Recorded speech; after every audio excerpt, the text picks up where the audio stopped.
அஸ்ஸலாமு அலைக்கும் வரஹ்மத்துல்லாஹி வபரகாத்துஹு. என்னுடைய கேள்வி என்னென்னா, அதாவது இந்த குர்பானி கொடுக்கறது ஒரு நாளா அல்லது ஒன்றுக்கும் மேற்பட்ட நாட்களா? இது 22வது சூரா 28வது வசனத்தில் இது ஒன்றுக்கும் மேற்பட்ட நாட்களாக பன்மையாக சொல்லப்படுது. இதுக்கு மறுப்பாக, அதாவது இது குர்பானியை பற்றி சொல்லலை, அதுவும் இல்லாமல் இது குர்பானியை குறிக்காது, இது மற்ற வசனங்களுக்கும் ஹதீஸுக்கும் முரணாக இருக்குன்னு சொல்கிறாங்க. அப்போ இது மக்களுக்கு நம்ம இன்னும் தெளிவுபடுத்த வேண்டிய ஒரு நிலை இருக்குது. காரணம் என்னென்னா, இந்த குழப்பவாதிகள் வெறுமனே குழப்பணும் என்பதற்காக எதோ சொல்கிறதைத்தான் நம்ம பார்க்கின்றோம். சாதாரண மக்களுக்கு இது சென்றடைய வேண்டும் இல்லையா?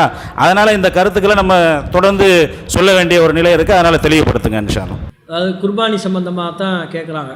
இது நம்ம ஆரம்பத்தில் அந்த மூளை குழம்புதல் ஒரு டாபிக் படித்தோம்ல, அதுலேயே கொஞ்சம் படிச்சிட்டோம். இதெல்லாம் மூளை குழம்பியவருடைய வாதங்கள் தான். அவங்க வாதங்களை தான் இப்படிலாம் சொல்கிறாங்களே அப்படின்னு எடுத்து வைக்கிறது. சொல்கிற ஆள் யார் தான்? மூளை குழம்பி போன ஆட்கள் தான் சொல்லிக்கிட்டு இருக்கிறாங்க.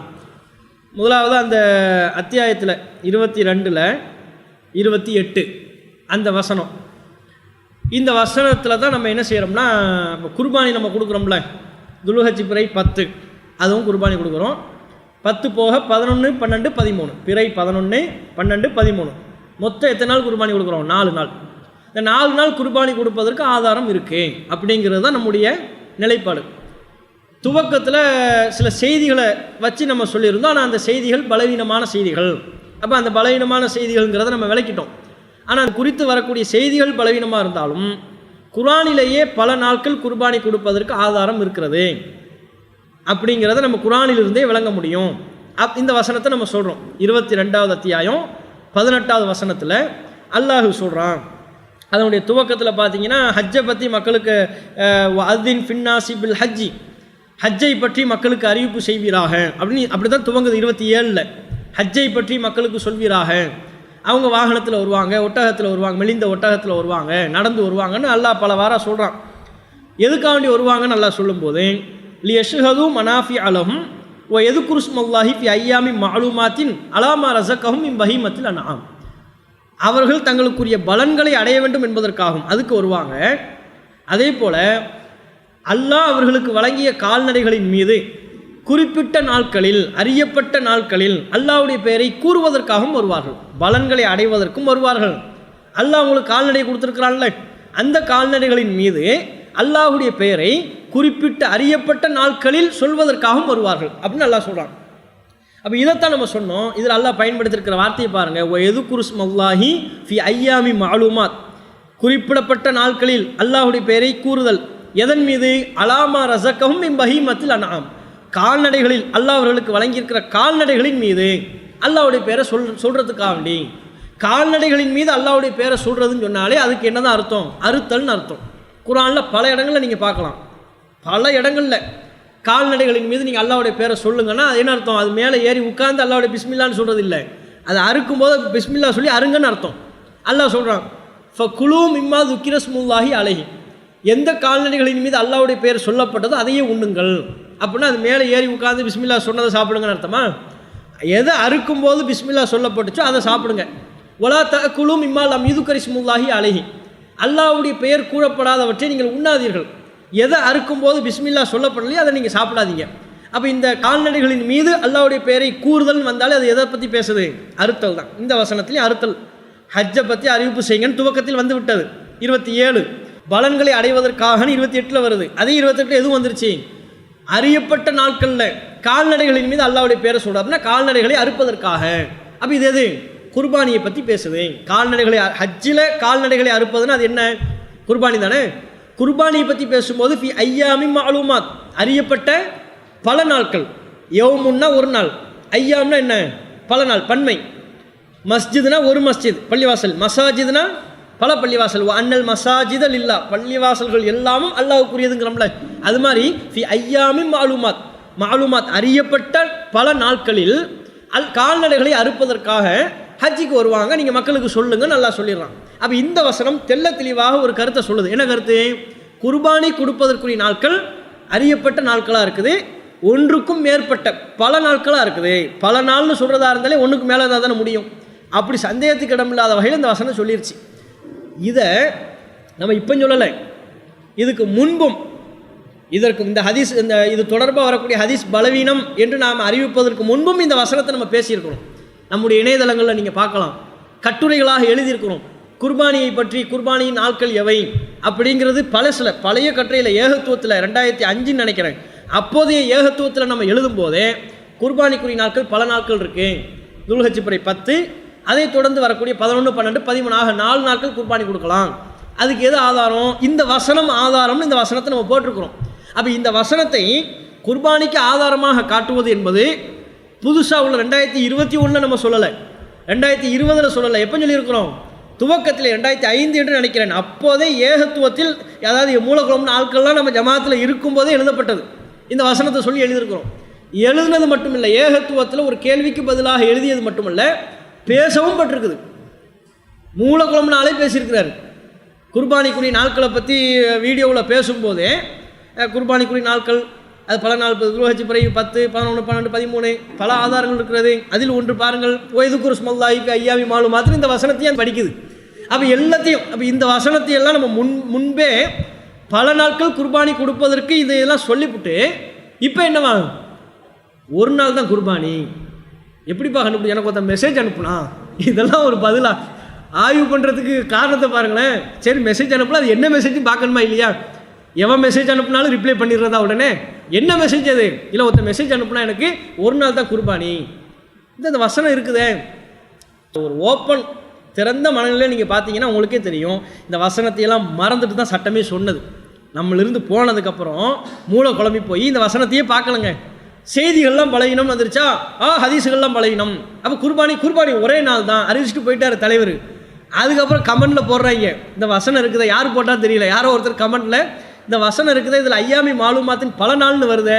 அதுக்கப்புறம் தான் மூளை யோசிக்குது, பல நாளா, ஆஹா நம்மளே அப்படி சொல்லியிருக்கிறோமோ, என்ன செய்யறது இல்லையே, இறங்குவோம்னு இறங்கி என்ன இது குர்பானியை பற்றியே பேசலைங்கிற நான், என்ன குர்பானிங்கிறீங்க, குர்பானியை விடுங்க, இதை அறுக்கிறத பற்றியே பேசலை அப்படிங்கிறாங்க. அப்போ இது எந்த அளவுக்கு திரிக்கிற வேலை, வசனத்தை திரிக்கிற இந்த வேலை நம்மளோட இருக்குமோ, நீ கூட உட்காந்து எழுதியிருக்கிறிய, பேசியிருக்கிறிய, இதை நம்ம சொல்லியிருக்கிறோம். அவ்வளோ எதுக்கு நீங்கள் அந்த தர்ஜுமாவில் பாருங்கள், நம்ம பழைய அந்த தர்ஜுமாவில் பார்த்தீங்கன்னா அறுப்பதை பற்றி பேசக்கூடிய, பிராணிகளை அறுப்பது, பிராணிகளை உண்பது, அது பற்றி உள்ள வசனங்களையா லிஸ்ட்டு போடுவோம்ல, அந்த லிஸ்ட்டில் 22:28 வருது தர்ஜுமாவில். இப்போவும் அவருடைய இணையதளத்தில் இருக்குது. அறுப்பதை பற்றி பேசக்கூடிய வசனங்கள்னு வரும்போது பார்த்தா என்ன, அறுப்பதை பற்றி பேசக்கூடிய வசனம், அதாவது ஷிர்க்கு பற்றி பேசுகிற வசனம், சிலை வழிபாட்டை பற்றி பேசுகிற வசனம், இறை தூதர்களின் வரலாற்றை பற்றி பேசுகிற வசனம்னு வரும்ல, பட்டியல் போடுவோம்ல, நம்பர் போடுவோம்லங்க. அது மாதிரி அறுப்பதை பற்றி, பிராணிகளை அறுப்பதை பற்றி பேசக்கூடிய வசனங்கள்னு பட்டியல் போடும்போது 22:28 இது வருது. அப்போ என்ன, அப்போ அறுக்கிறத பற்றி பேசுது, இப்போ என்னவா அறுக்கிறத பற்றியே பேசலைன்னா. அதே மாதிரி என்ன செய்கிறாருன்னா, குர்பானி இறைச்சியை விநியோகம் செய்வதை பற்றி பேசும்போது ஒரு கேள்வி கேட்கப்படுது. எப்போ நம்ம கூட இருக்கும், அந்த மூலக்குழம்புனால நம்ம கூட இருக்கும்போது ஒரு கேள்வி கேட்கப்படுது. என்ன கேள்வி? குர்பானி இறைச்சியை 3 பங்காக பிரிக்கணுங்கிறாங்களே, அதை நம்மளே சாப்பிட்டுக்கலாமா, அது என்ன, அதனுடைய சட்டம் என்னன்னு கேட்கும்போது அதுக்கு இந்த மூலக்குழம்பு 4 பதில் சொல்கிறாரு.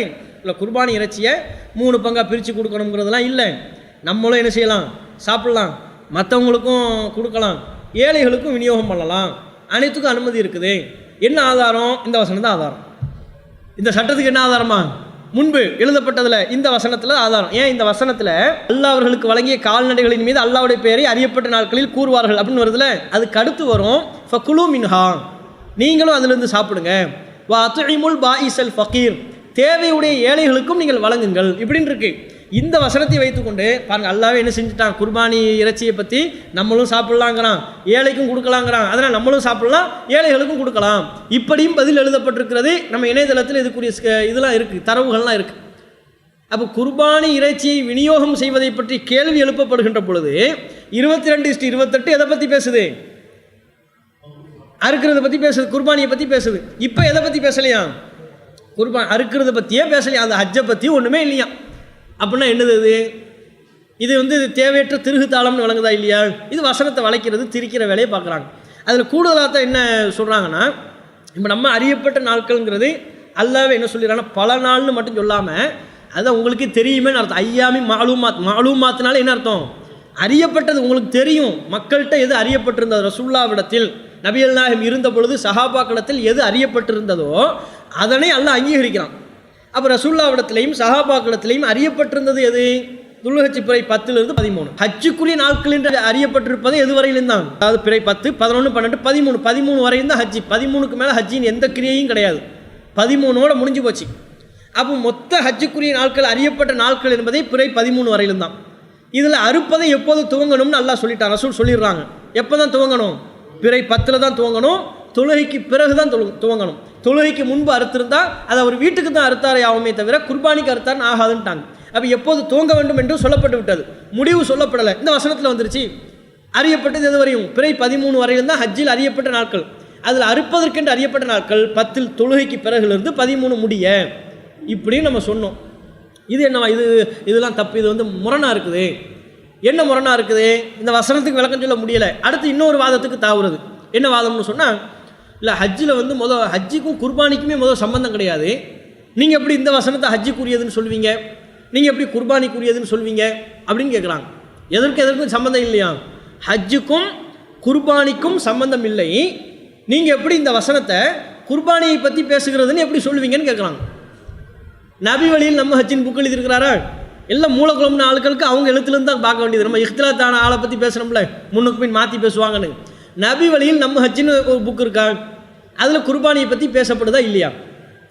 பேசப்படுது. அதில் குர்பானியை பற்றி பேசப்படுது. தலைப்பு நபி வழியில் நம்ம ஹஜ்ஜின்னு வைக்கிறிய. ஹஜ்ஜுக்கும் குர்பானிக்கும் சம்மந்தம் இல்லைன்னா குர்பானியை பற்றி அந்த புக்கில், ஹஜ்ஜு புக்கில் ஏன் வருது?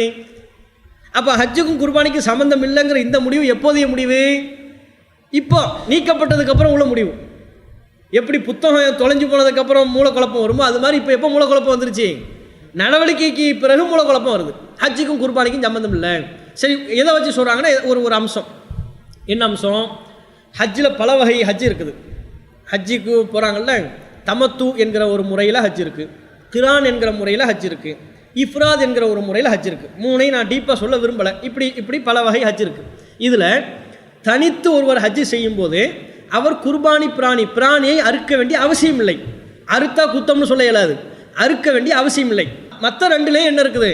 தமத்துலையும் பலிப்பிராணி கொடுக்கணும், குர்பானி கொடுக்கணும். கிரான்லையும் ஹஜ்ஜு சேர்ந்து எஹ்ராம் கட்டுவாங்க, அதுலேயும் என்ன செய்யணும்? கொடுக்கணும். அதாவது இங்கேருந்து போகும்போது நான் ஹஜ்ஜு மட்டும் செய்கிறேன் அப்படிங்கிற எஹ்ராமில் போவாங்க. ஹஜ்ஜு மட்டும் செய்கிறது ஒன்று. சில பேர் எப்படி போவாங்கன்னா எஹ்ராம் அணிவாங்க. ஹஜ்ஜுக்கும் உம்ராவுக்கும் நான் சேர்த்து எஹ்ராம் அணிஞ்சிக்கிறேன், ஒரே எஹ்ராம். அந்த எஹ்ராமில் போனவொடனே உம்ரா பண்ணுவாங்க, முடியை மட்டும் மலிக்க மாட்டாங்க. கடைசியில் ஹஜ்ஜி எல்லாமே முடிஞ்சதுக்கப்புறம் தான் முடியை மலிப்பாங்க. இது என்ன? ஹஜ்ஜுக்கும் உம்ராவுக்கும் சேர்த்து ஒரே எஹ்ராம். சில பேர் என்ன செய்வாங்கன்னா 2 எஹ்ராமில் போவாங்க. என்ன? முதல் நான் உம்ரா பண்ணிக்கிறேன், அதுக்கப்புறம் உம்ராவில் எஹ்ராம்லேருந்து விடுபட்டுக்கிறேன், அதுக்கப்புறம் நான் ஹஜ்ஜு பண்ணிக்கிறேன், 2 எஹ்ராம். இப்படி 3 டைப்பு.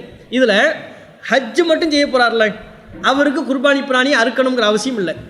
கிரான் ஹஜ்ஜு உம்ராவும் சேர்த்து பண்ணுறாங்கல்ல, அவங்களுக்கு என்ன இருக்குது? குர்பானி பிராணி கொடுக்கணும். அதே மாதிரி உம்ராவை முடிச்சுட்டு அதுக்கப்புறம் ஹஜ்ஜு பண்ணுறாங்கல்ல, அவங்களும் குர்பானியை கொடுக்கணும். இப்போ இந்த 3 டைப் இருக்கிறத இவர் என்ன செஞ்சுக்கிறாரு? ஒருத்தர் ஹஜ்ஜு மட்டும் செஞ்சால் அந்த இஃப்ராதுங்கிற ஒரு டைப்பில் 3 விதத்தில் ஒரு முறையில் செய்யும்போது குர்பானி கொடுக்க வேண்டிய அவசியம் இல்லைங்கிறத வைத்துக்கொண்டு அதை வச்சுக்கிட்டு பார்த்தீங்களா, குர்பானிக்கு அதுக்கும் என்ன இல்லை? சம்மந்தமே இல்லை. அது எப்படி? 3மே ஹஜ்ஜு தானே, ஹஜ்ஜுக்கும் குர்பானிக்கும் சம்மந்தம் இல்லைங்கிறார். 3மே ஹஜ்ஜு தானே. 3 முறை கூறப்படுகிறது. அதில் ஒன்றில் நமக்கு ஒரு சலுகை கிடைக்குது, மிச்சம் உள்ள 2ல் அந்த சலுகை கிடைக்கலன்னா சலுகை கிடைத்த ஒன்றை வைத்துக்கொண்டு மொத்தத்துக்கும் சம்மந்தம் இல்லைன்னு சொல்ல முடியுமா? ஒன்றில் அல்ல ஒரு சலுகை தரான், அந்த சலுகையை வைத்துக்கொண்டு அந்த இதில் எனக்கு குர்பானி கொடுக்காமல் இருக்க சலுகை இருக்குல்ல, அதனால தான் சொல்கிறேன் ஹஜ்ஜுக்கும் குர்பானிக்கும் சம்மந்தம் இல்லைன்னா இது சரியா?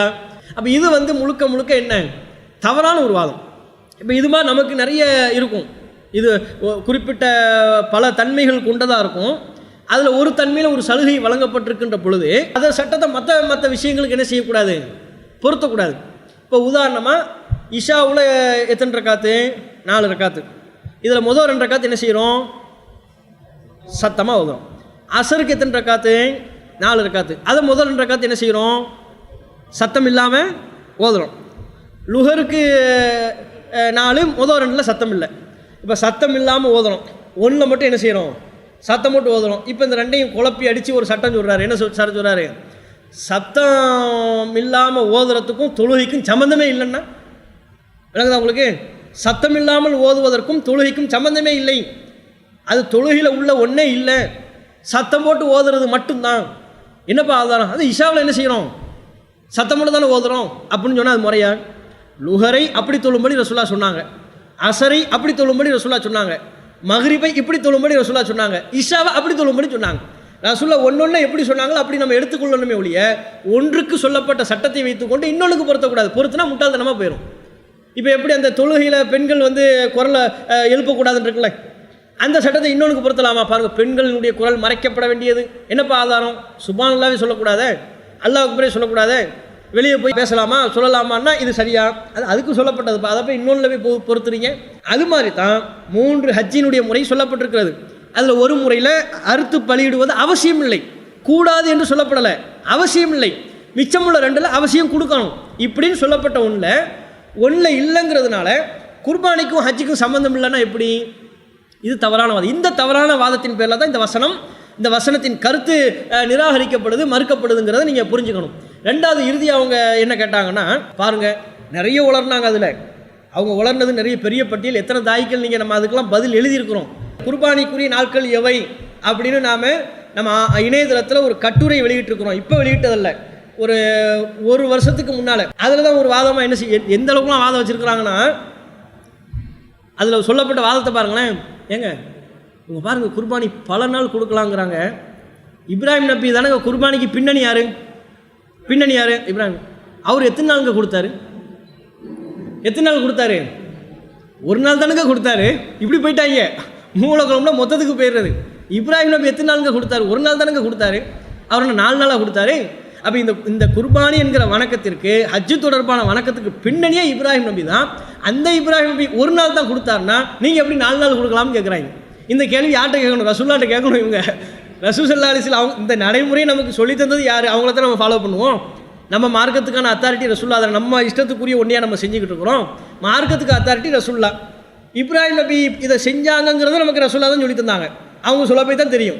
அந்த ரசூல்லா தான் குர்பானிக்குரிய நாட்கள் 4 நாளுங்கிறத நமக்கு சொல்லி தந்தாங்க. அப்படி இருக்கும்போது இவங்க என்னமோ பெரிய அதிமேதாவி மாதிரி இப்ராஹிம் நபியே ஒரு நாள் தானே கொடுத்தாரு. சரி, இப்ராஹிம் நபி அறுத்தார்ல, எதை அறுத்தார்? எதுன்னு சொல்லப்படலை. ஓ ஃபதைனாஹு பிதிபிஹின் அஸீம், பிரம்மாண்டமான பலிப்பிராணியை அவருக்கு நாம் ஈடாக கொடுத்தோம், அதை அவர் அறுத்தார்னு வருது. இப்போ அந்த பலிப்பிராணி எதுன்னு வரல. சரி, எதுவாக இருந்தாலும் 3ஐயும் அறுத்திருப்பாரா? ஏதாவது ஒன்று அறுத்திருப்பாரா? ஒன்று தான். ஒட்டகம்னா பெரிய பிரம்மாண்டமான ஒட்டகம், ஆடுனா பிரம்மாண்டமான ஆடு, மாடுனா பிரம்மாண்டமான மாடு. நீங்கள் தான் எல்லாத்துக்கும் இப்போ இப்ராஹிம் நபி ஒரு நாள் தான் கொடுத்தாரு, அந்த தான் நான் ஃபாலோ பண்ணுவேன்னு சொல்கிற ஆளாச்ச. இப்ராஹிம் நபி ஒன்றை தான் அறுத்திருப்பாரு, ஏதாவது ஒன்று தான் அறுத்தாரு. அப்போ நீங்களும் என்ன செய்யக்கூடாது? ஒட்டகம்னா ஒட்டகம் மட்டும்தான்.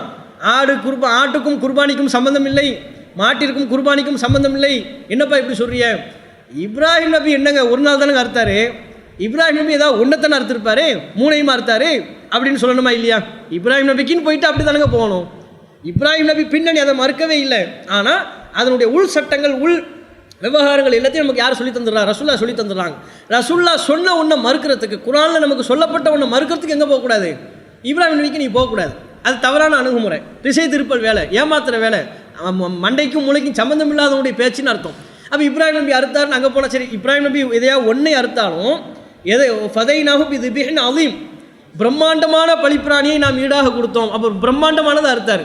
நீ ஒட்டகத்தை அறுத்தாலும் எப்படிப்பட்ட ஒட்டகமாக இருக்கணும்? அது பிரம்மாண்டமாக இருக்கணும். ஆடு அறுத்தாலும் அந்த ஆடு எப்படிப்பட்டதாக இருக்கணும்? பிரம்மாண்டமாக இருக்கணும்.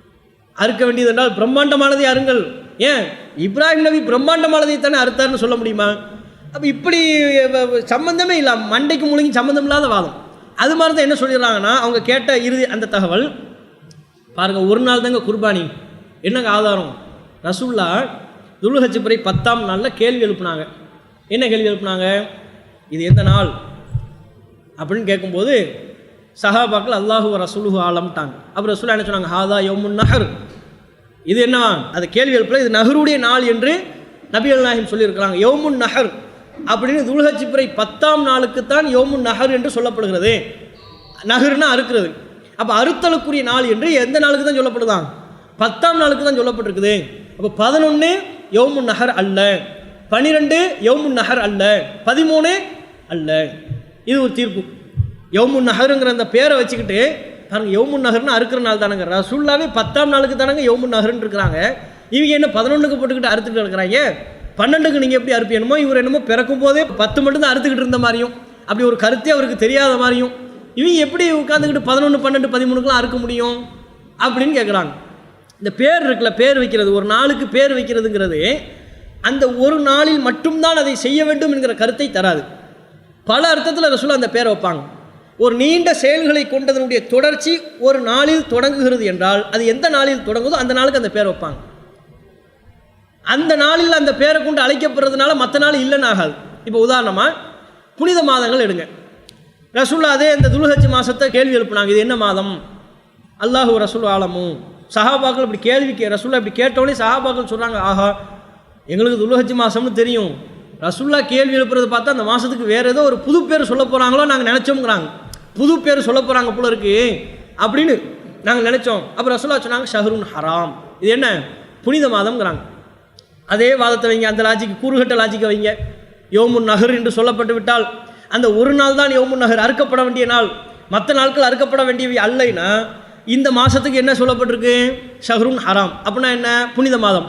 அப்போ இந்த மாதம் தான் புனித மாதம், வேறு மாதங்கள் புனித மாதங்களே அல்ல. துல்ஹஜ் மட்டும்தான் புனித மாதம், முஹர்ரம் புனித மாதம் இல்லை. மற்ற மாதங்கள் புனித மாதம் இல்லைன்னு சொல்ல முடியுமா? துல்காதா, துல்ஹஜ், முஹர்ரம், இந்த 3. இன்னொன்று ரஜப். 4 மாதங்கள் புனித மாதங்கள்னு சொல்லப்பட்டிருக்கா இல்லையா? அப்போ அந்த ஹதீஸில் 1 தான் சொல்லப்பட்டிருக்குங்கிறதுனால மச்சமுள்ள 3 தப்புன்னு ஆயிருமா? ஏன் மூளையும் அப்படி சிந்திக்குது? போர்க்களங்களை பற்றி ரசூலுல்லாஹ் சொல்லுவாங்க. அந்த பத்ர் இருக்குல்ல, பத்ர் நடந்தால் அந்த நாளை வந்து என்ன செய்வாங்கன்னா யோமு பத்ர், பத்ருடைய நாள் அப்படிங்குவாங்க. பத்ருடைய நாள்னால் அந்த யுத்தம் ஒரு நாள் தான் நடந்து முடிஞ்சிருச்சுன்னு அர்த்தம் கிடையாது. ரசூலுல்லாஹ்வுடைய காலத்தில் யுத்தங்கள்லாம் பல நாட்கள் நடக்கும். 3 நாள் 5 நாள் ஒரு வாரம்லாம் முகாமிட்டு தங்கி யுத்தம் நடக்கும், ஒரு நெறியோடு நடக்கிறது அது. அப்போ பல நாட்கள் யுத்தம் நடந்தாலும் கூட அந்த யுத்தம் துவங்கிய நாளை என்னென்னு சொல்லுவாங்க? யௌமு பத்ர், பத்ருடைய நாளுங்குவாங்க. அதனால் பத்ருடைய நாள் அந்த ஒரு நாளில் தான் நடந்து அந்த ஒரு நாள்லேயே முடிஞ்சிருச்சுன்னு அர்த்தம் கிடையாது. அந்த நாளில் துவங்கியது அப்படியே தொடர்ச்சியாக ஒரு வாரம் நடந்துச்சு, 5 நாள் நடந்துச்சுன்னு அர்த்தம். அது மாதிரி துல்ஹஜ் பிறை 10 என்பது அறுப்பதை துவக்கக்கூடிய நாளாக 10ஆம் நாள் தான் இருக்குது. அதனால் இந்த நாளுக்கு என்ன பேர்? யௌமுன் நஹர். யௌமுன் நஹர் என்று சொல்லப்பட்டு விட்டதுனால இந்த ஒரு நாள் தான் அறுப்பதற்குரிய நாள், மிச்சமுள்ள நாட்கள் இல்லைன்னு ஆகாது. சரி, ஒரு பேச்சுக்கு உங்கள் லாஜிக் படி உங்கள் வாதப்படி அப்படிலாம் இருந்தால் கூட உங்களுக்கு தான் குரானில் வந்துருச்சுல்ல. குரானில் என்னென்னு வந்துருச்சு? ஐயாமி மாலுமாத், பல நாள்னு வந்துருச்சு. நீங்கள் எப்படிப்பட்ட ஆள்? குரானுக்கு மாற்றமாக ரசூலுல்லாஹ்வுடைய பேரில் சொல்லப்பட்டிருந்தால் அது என்ன செய்யணும்? ஏற்றுக்கொள்ளக்கூடாது, முரண் தானே. குரானில் பல நாள்னு சொல்லப்பட்டுருச்சு.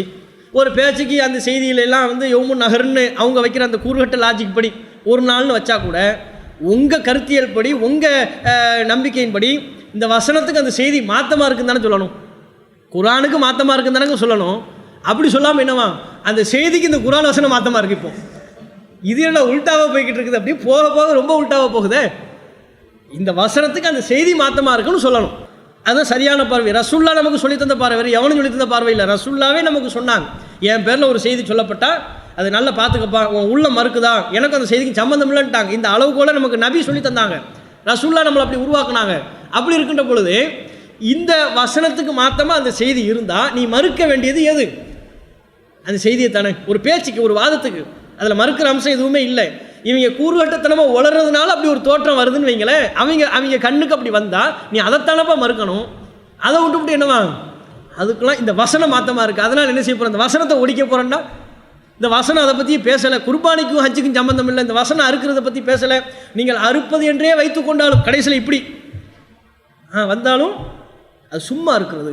சும்மா எதுக்காக இருக்கணும்? ஹஜ்ஜை பற்றி அந்த வசனத்தில் ஹஜ்ஜின்னு வந்துருச்சு. வாதின் ஃபின்னாசி பில் ஹஜ்ஜி, மக்களுக்கு ஹஜ்ஜை பற்றி மக்களுக்கு சொல்லுங்கள்னு வந்துருச்சு. இவ்வளவு சொல்லப்பட்டதுக்கு அப்புறமும் இவங்க என்னவா அறுக்கிறதுன்னு நீங்கள் வச்சுக்கிட்டாலும் சும்மா அறுக்கிறது தான் வருமே தவிர குர்பானி வராது. விளங்கிருச்சா இவங்க? அப்போ இவங்க நோக்கம் என்னென்னு விளங்கிருச்சா? எப்படியாவது எதையாவது ஒன்று சொல்லி ஜமாத்துக்கு மாற்றமாக செய்கிறது. இவங்க என்னமோ நான் என்ன கேட்குறேன், ஒரு பேச்சுக்கு ஒரு நாள் தான் குர்பானி கொடுக்கணும்னு வைங்களேன். அதனால் நமக்கு என்ன நஷ்டம் சொல்லுங்கள்? நமக்கு என்ன நஷ்டம்? ஒரு நாள்னா ஒரு நாள் கொடுத்துட்டு போயிடலாம், மிச்சமுள்ள 3 நாள் நமக்கு தானே ராகத்து. நம்ம மக்கள் ஜமாத்தில் குர்பானி இறைச்சி விநியோகம் பண்ணுற மக்கள் 4 நாள் கஷ்டப்படுறாங்கல்ல. பெருநாள் சட்டை நம்மளாம் நிம்மதியாக ஜாலியாக சுற்றிக்கிட்டு இருக்கும்போது அவன் அழுக்கு சட்டையோடு ரத்தக்கரை படிஞ்ச சட்டையோடு அலைஞ்சிக்கிட்டு இருக்கிறான். தோலுக்கு அலைகிறான். தோலை வாங்கி ஏழைகளுக்கு விநியோகம் பண்ணுறதுக்கு கொடுக்க அவன் அலைகிறான். 4 நாள் அப்படி கஷ்டப்படுறான், 3 நாள் கஷ்டப்படுறான்.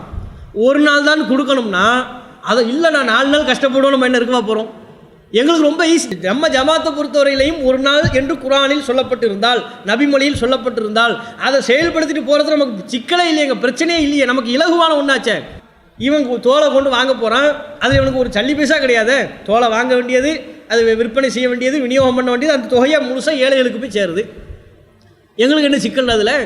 அப்போ இது முழுக்க முழுக்க ஜமாத்து அவங்களுக்கு வழி இல்லை. குர்பானின்னு சொன்னாலும் என்ன செய்ய போகிறது இல்லை, அவங்களுக்கு யாரும் பங்கு கொடுக்க போகிறது இல்லைன்னு ஆனதுக்கப்புறம் ஜமாத்தின் பணிகளை சீர்குலைக்கணும், இவங்க மேலே தவறான இமேஜை உருவாக்கணுங்கிறதுக்காக வேண்டி படிப்படியாக ஒவ்வொன்றா சொல்லி இவங்கெல்லாம் மைக்குக்கு ஆசைப்பட்டவங்க, பொருளாதாரத்துக்கு ஆசைப்பட்டவங்க, அதுக்கு இதுக்குன்னு சொல்லி குர்பானிக்கு பங்கு ஒரு நாள் தான் குர்பானி, நம்ம என்னமோ அதை கேட்டுக்கிட்டு போகிற மாதிரியும் அந்த கருத்தை கேட்டுக்கிட்டு ஒட்டுமொத்த அந்த கருத்தில் யார் இருக்கா சொல்லுங்கள் நீங்கள்? அது சத்தியமாக இருந்தால் நம்ம தனித்து விடப்பட்டால் கூட அந்த கருத்தில் நம்ம இருப்போம், அதில் மாற்று கருத்தே இல்லை. இப்படி ஒரு சர்ச்சையே தமிழக மக்கள்கிட்ட இல்லை. அந்த அந்த அந்த குறிப்பிட்ட ஒரு 10-25 பேரை தவிர வேறு யாருக்கும் இந்த சர்ச்சை இல்லை. இதுதான் அதில் உள்ள அம்சம்.